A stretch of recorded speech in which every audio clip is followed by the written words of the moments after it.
ایک مستحکم جمہوری ملک میں اسی صورت میں آگے بڑھ سکتا ہے کہ یہاں پر آئین اور قانون کی حکمرانی ہو. اور آپ کو معلوم ہے کہ جس ملک کو آئین میسر نہ ہو اس ملک کی قائم رہنے کی ضمانت نہیں دی جا سکتی.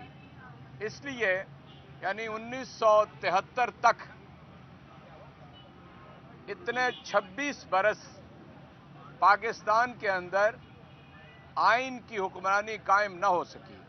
56 اور 62 کے دساتیر جس طرح بنے وہ ایک تاریخ کا حصہ ہیں اور آئین کے بغیر ملک چلتا رہا.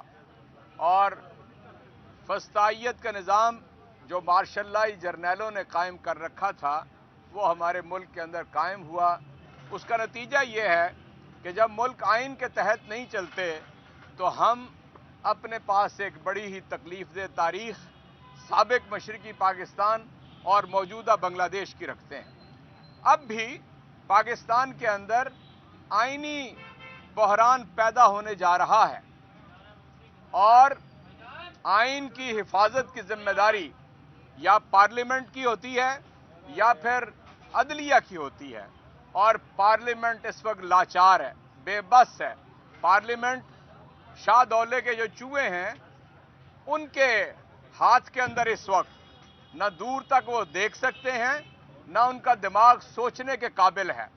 وہ محض ارکان اسمبلی سے ایوائڈ کرنے کے لیے پارلیمنٹ کو شارٹ سرکٹنگ کے نام کے اوپر 3-4 روز تک بند کر سکتے ہیں.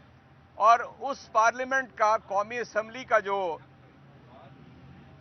اسپیکر ہے جن کا بڑا معروف نام ہے وہ نہ گھر میں اویلیبل ہوتے ہیں نہ پارلیمنٹ میں اویلیبل ہوتے ہیں نہ وہ اپنے دفتر کے اندر اویلیبل ہوتے ہیں. اس لیے پارلیمنٹ کو میں نے ایک مفلوج قرار دیا حصہ. اور اس کے علاوہ ایک عدلیہ ہے جو واحد پاکستان کا اور پاکستانیوں کا سہارا ہے جو آئین قانون کی بالادستی کی ضمانت دے سکتی ہے. اور آج آپ کو معلوم ہے کہ لاہور ہائی کورٹ کے اندر وہ ایک تاریخی اور تاریخ ساز مقدمہ زیر سماعت رہا ہے جس کا تقریباً 6 بجے فیصلہ سنایا جانا ہے. وہ مقدمہ بالکل واضح کر دے گا کہ یہ ملک پاکستان کے متفقہ دستور ایک واحد دستاویز ہے جس کے اوپر پورے پاکستان کا اتفاق ہے. وہ 73 کا آئین ہے. کیا یہ ملک آئین کے مطابق چلے گا؟ کیا اس ملک کے اندر اسمبلیاں اگر 2 پنجاب اور خیبر پختونخوا آئین کے مطابق تحلیل کی گئی ہیں تو کیا 90 روز کے اندر آئینی تقاضا پورا کرتے ہوئے انتخابات کرائے جائیں گے یا نہیں کرائے جائیں گے؟ ہمارے سامنے صرف 2 راستے ہیں. ایک آئین کا راستہ ہے اور دوسرا راستہ آئین کے اوپر ملک کو جلانے کی جدوجہد کا راستہ ہے. اگر آئین کے مطابق یہ ملک نہ چلا تو عمران خان نے آپ کو معلوم ہے یہ اعلان کر رکھا ہے کہ ہم پورے ملک کے اندر جیل بھرو تحریک شروع کریں گے.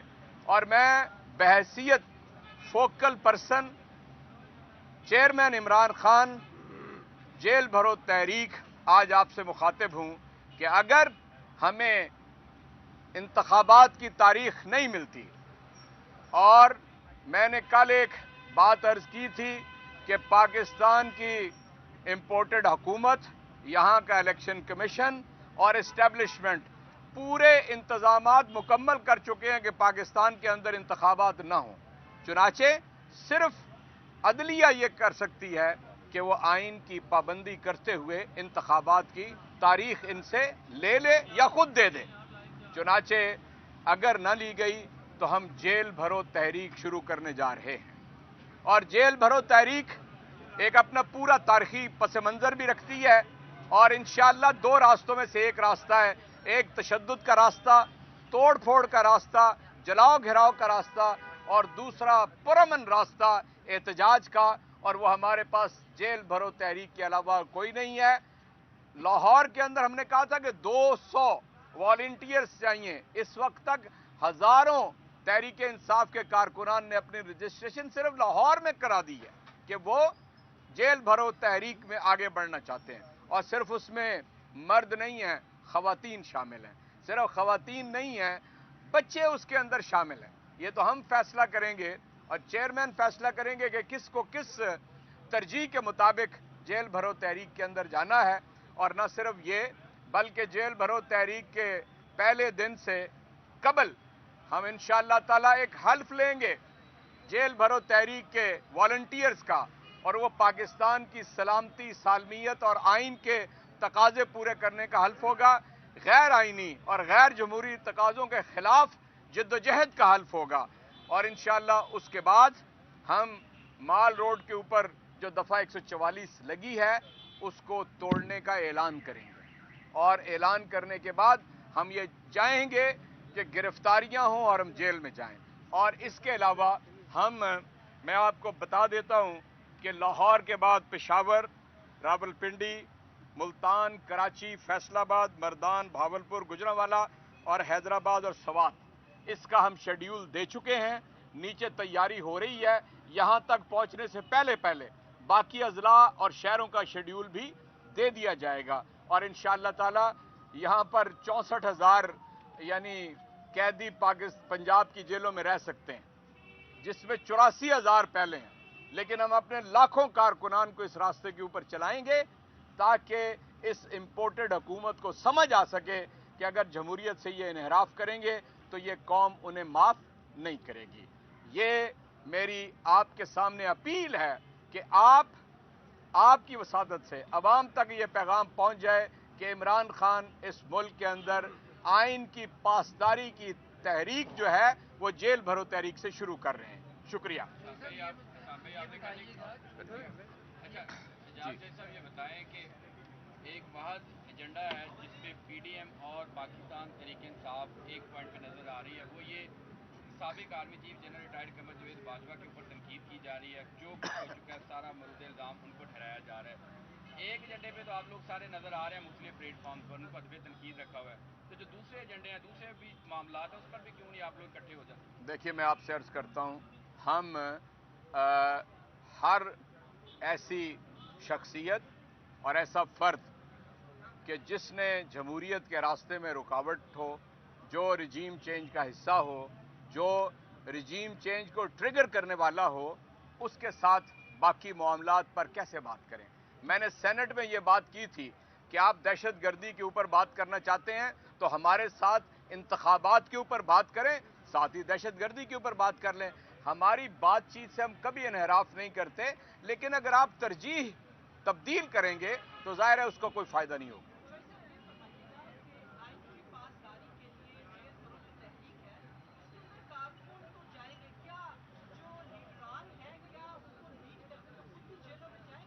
ہر گروپ کے ساتھ والنٹیئرز کے کم از کم 5 پارلیمنٹیرین, سابق پارلیمنٹیرین پی ٹی آئی کے لیڈرز جائیں گے.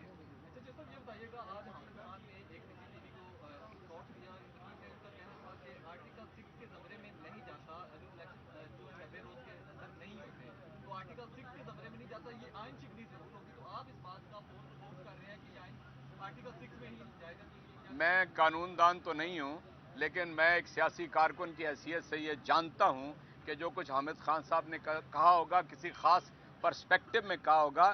جو چیز آئین شکنی ہے, سبورشن آف کانسٹیٹیوشن ہے, اس کا نتیجہ آئین نے ہمیں بتایا کہ جو آرٹیکل 6 کی طرف جاتا ہے. جی خواہد صاحب.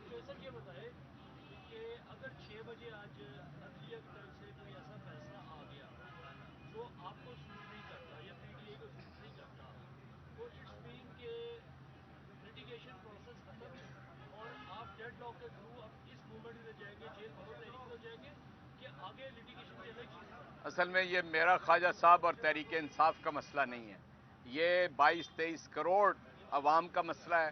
پاکستان کے متفق کا ایک دستاویز ہے جس کا نام دستور ہے, آئین ہے, اس کا مسئلہ ہے. اس لیے ہم سمجھتے ہیں کہ اگر آئین کو پامال کیا گیا تو ہم ساری آئینی جدوجہد کریں گے. مثال کے طور پہ عدالتوں میں آگے جائیں گے, مثال کے طور پہ ہر فورم کے اوپر جا کے بات کریں گے, لیکن ساتھ ساتھ احتجاج کا راستہ, پرامن راستہ, گرفتاریوں کا راستہ بھی اختیار کر رہے ہیں. صاحب ابھی یہاں پہ ایک جو شہری ہے اس سے پستول برآمد ہوئی ہے اور اس کو جو ہے پولیس والے لے گئے ہیں. یہ یہاں پہ اتنے لوگ بیٹھے ہوئے لیکن سیکیورٹی کا یہاں پہ جو ہے کوئی بھی اقدامات وغیرہ نہیں ہے اور خان صاحب کی بھی جان کو خطرہ ہے غیر ملکی ایجنسیوں سے، خان صاحب خود کہہ چکے ہیں، اس حوالے سے بھی خاطر خواہ یہاں پہ سیکیورٹی نہیں ہے، اس کے حوالے سے کیا اقدامات پاکستان تحریک انصاف پارٹی جو ہے وہ کر رہی ہے؟ بڑی المناک بات یہ ہے کہ سابق وزیر اعظم جس کے اوپر قاتلانہ حملہ ہوا اور آج تک ان کا جسم چھلنی ہے اور ان کا زخم ابھی بھر نہیں رہا ہے، اس کے اوپر تمام جو حفاظتی چیزیں تھیں وہ ہٹا لی گئی ہیں۔ اس سے بڑا المیہ اور کوئی نہیں ہو سکتا۔ اور پاکستان کے اندر لیاقت علی خان، محترمہ بے نظیر اور اس جیسے دیگر کئی واقعات ہیں کہ جو یعنی ہمارے لیے چشم کشا ہیں، اس کے باوجود اگر حفاظت کرنے والے اس کو نہیں سمجھتے تو میں یہ سمجھتا ہوں کہ یہ پاکستان کے 22 کروڑ لوگوں کے ساتھ، عوام کے ساتھ بڑی زیادتی ہے۔ صاحب آپ کپتان صاحب یہاں سے شفٹ کرتے ہیں یا جیل برو طریقے آپ سٹارٹ کرتے ہیں تو عمران خان صاحب یہاں سے روانہ ہوتے ہیں تو ان کی گرفتاری متوقع ہے؟ عمران خان بالکل ہی would be the last person to go to jail. ہماری لاش سے اوپر گزر کے ہی کوئی جائے گا۔ کارکنان اور تحریک انصاف کے لیڈرز وہ بہت کافی ہیں اور ان کی تعداد یعنی جس پارٹی نے 2018 میں 1,87,00,000 ووٹ لیا ہو، آپ کا کیا خیال ہے 50 60 70 لاکھ تو ان کے کارکنان ہوں گے، اس لیے میں نہیں سمجھتا عمران خان کی طرف کوئی آ سکے گا۔ سابق army chief general Qamar Javed Bajwa نے ایک کالم نگار کو اپنا انٹرویو دیا اور اس میں انہوں نے لکھا ہے کہ پی ٹی آئی کے لوگ ملک کے لیے خطرناک ہے اور عمران خان کا حکومت میں رہنا خطرناک تھا۔ میں نے یہ سوال اٹھایا ہے جو بھائی نے اس کے اوپر کہ اس کے اوپر پاکستان کے اندر کوئی قانون لاگو نہیں ہوتا کہ سٹنگ آرمی چیف اعتراف کر رہا ہو کہ اس نے رجیم چینج کا کردار ادا کیا ہے، اس میں اس کا کوئی کردار تھا، اس کے اوپر کوئی پاکستان کا قانون لاگو نہیں ہوتا۔ آخری میں نے جناب چیئرمین سے سب سے پہلے یہ سوال کیا تھا کہ جی مجھے اجازت ہے کہ میں اس کو لیڈ کروں جیل بھرو تحریک کی گرفتاریوں میں، تو انہوں نے کہا کہ پہلے اس تحریک کو چلا لیں، پھر اگر گرفتار ہونا ہوگا تو میں آپ کو بتا دوں گا۔ Thank you.